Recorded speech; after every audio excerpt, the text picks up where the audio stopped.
You may have often seen news coverage of terrorists in the Middle East region, and if you have, you might have noticed a common sight: these groups frequently use vehicles that look distinctly dated. It's likely crossed your mind that these terrorists are relying on very old models of Toyota vehicles. Their boxy, rugged shapes are unmistakable and have become almost synonymous with these troubling images from the region. This is because these vehicles are the Toyota Land Cruiser 70 series, which Toyota originally launched in 1984. Known for their durability and ruggedness, these models have stood the test of time and continue to be a vehicle of choice in challenging terrains and tough situations. The vehicles you see may not be as old as they appear. This is because, even in 2024, Toyota still manufactures the Land Cruiser 70 series with designs reminiscent of the models produced in the 80s and 90s. It's not just the looks, the suspensions and engines also harken back to those earlier decades, and that is why the ride quality of this vehicle is considered extremely terrible. So, the question arises: why does Toyota continue to manufacture this kind of vehicle even today? The answer lies in their unparalleled reliability and dependability. These vehicles have proven themselves time and again to be more reliable than many other Toyota models. That's why everyone, from terrorists to the United Nations, keeps the Land Cruiser 70 series in their fleet. But why do they keep these vehicles? Let's find out in today's video. Welcome back to MotorNation Explained. So, let's move on to the video. Friends, Toyota has launched many series of the Land Cruiser over the years. It's a common misconception that a new series only starts when the previous one ends. In reality, many Land Cruiser models are not direct successors to their predecessors. For example, if we look at today's market, there are 3 types of Land Cruisers available globally. First, we have the Land Cruiser 300, the ultimate boss of the Land Cruiser series. Then comes the Land Cruiser 250, also known as the Prado in many markets. Lastly, there's the 70 series, which we'll be discussing in today's video. Remarkably, this particular 70 series has been sold almost exactly the same since 1984, with only minor updates along the way. It still retains the 80s and 90s feel, while the Land Cruiser 300 and 250 have evolved into very luxurious vehicles that are also highly capable off-road. By now, you must have realized that there are many Toyota Land Cruisers in the world with different specifications. So, the question arises: how did this happen? Let's start with this first. The first proper Toyota Land Cruiser was launched as the 20 series in 1955. Then, Toyota upgraded it to the 40 series. However, Toyota didn't end this series and instead launched the 50 series, which was a wagon-style SUV. This meant it was a bigger and a more luxurious SUV. In the same manner, both the 40 and 50 series continued to be sold in parallel all over the world. But Toyota continued the 50 series by launching the J60, followed by the 80 series, 100, 200, and now we have the latest 300 series of the Land Cruiser. Now, when we talked about the series, you might have noticed that after the 50 and 60 series, I jumped to the 80 series and skipped the 70 series.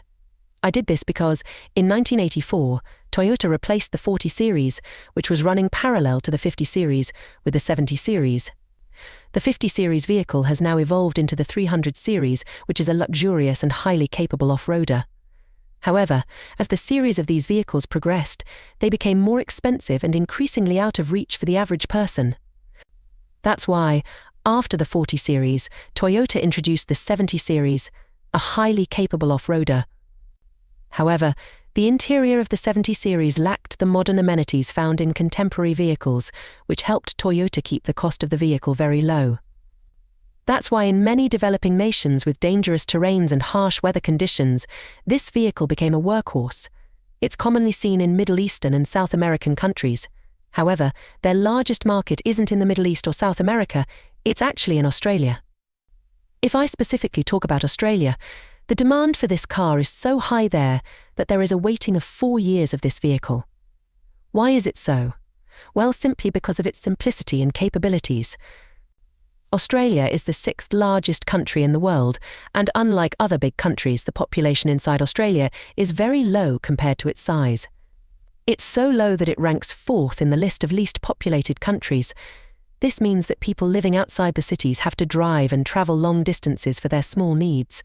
The most dangerous aspect is the Australian outback because it is largely empty. In many situations, people have to travel thousands of kilometers on both paved and unpaved roads, and for this you need a vehicle that can not only handle off-roading but is also dependable. Brands like Mitsubishi, Ford, and Land Rover make many great eSUVs with excellent off-road capabilities. However, none of them are as dependable as Toyota's 70 series. This is because, to justify their price tags and brand value, these cars come with high-performance engines, high-quality interiors, advanced tech features, and everything from the seats to the tailgates is motor-operated. Now, due to the heavy reliance on electronics, batteries, smooth suspensions, and features, these off-roading cars can make life easy in the city and for hobby off-roading. However, in the real middle of nowhere, they could make your life terrible. The more features a vehicle has, the greater the chances of failure. And that's why, when you have to go to the middle of nowhere or a place where you might get stuck, you need a basic mechanical vehicle that can off-road and is highly dependable. This is where the landcruiser 70 series comes in. As I have mentioned already, Toyota has been manufacturing the vehicle the same way since 1984. This means that the ideology of the vehicle remains unchanged. The engines and the architecture of this vehicle follow the same principles, and it also looks the same. The features and electronics inside this car are very basic, dating back to the 90s. Due to this simplicity, the chances of the vehicle getting damaged are very low because there are no delicate components inside it. In addition to the electronics, the mechanical parts include a leaf spring suspension, which is known for its lackluster ride quality but is highly dependable. The most reliable aspect of this vehicle is its engine. Throughout its production, Toyota used various engines in this vehicle, ensuring its dependability. Currently, the LC70 available in Australia comes with a 4.5-litre V8 engine that produces only 202 horsepower and 430 Nm of torque. You might think that even a 2-litre engine can produce this much power, so why did Toyota opt for such a large V8 engine? The logic is simple: extracting less power from a larger engine means the engine operates under less stress. When you drive continuously at high speeds, the RPM remains low, allowing the engine to run more relaxed. This results in remarkable reliability. However, this particular 70 series is not available to the general public. After all, no average person would want to buy such an underpowered and rudimentary vehicle. So, who is this vehicle for? This vehicle is primarily for the United Nations. All the cars in the UN fleet are from Toyota, whether they are sedans or pickups like the Hilux, but most of them are LC70s. No other vehicle can withstand as much trouble as this one can. That's why the UN uses the 70 series to help in Africa and war-torn regions. It serves as both SUVs and pickup trucks to transport UN personnel and peacekeeping forces from one place to another. Additionally, their troop carrier variant is used as an ambulance. The 70 series pickups can be seen carrying essential goods from remote African villages to war-torn areas of Syria. These vehicles not only provide help in war-torn areas but are also used to fight wars. You may not know it, but there is literally a war named after Toyota, the Great Toyota War. This battle was fought between December 1986 and September 1987 between Chad and Libya, both of which are Central African countries. It was named the Great Toyota War because Chad's army used Hilux and 70 series pickup trucks.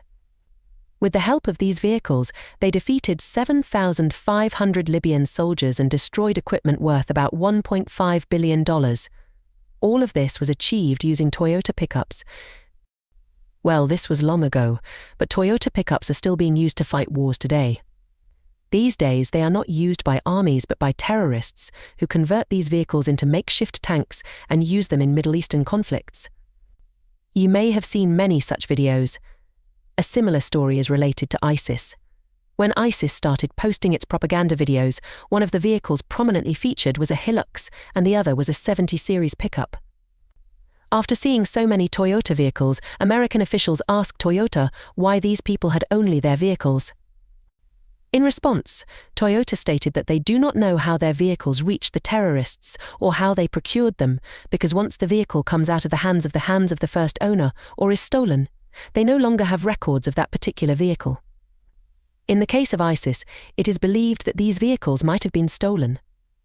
Around 800 trucks were stolen from Australian cities in 2014 and 2015, and experts believe ISIS was behind this. It is also possible that terrorists purchased these trucks since they were available in the Middle Eastern market for a long time. Additionally, there is the possibility that dealers sold these vehicles to ISIS terrorists in an unauthorized manner. No matter how the terrorists procured these vehicles, one thing is clear: they chose Toyota vehicles for their dependability. So, that's all for today, guys. If you feel I should cover more such topics, do let me know in the comments. And at last, don't forget to like, share, subscribe. Till then, be safe, drive safe, and be informed.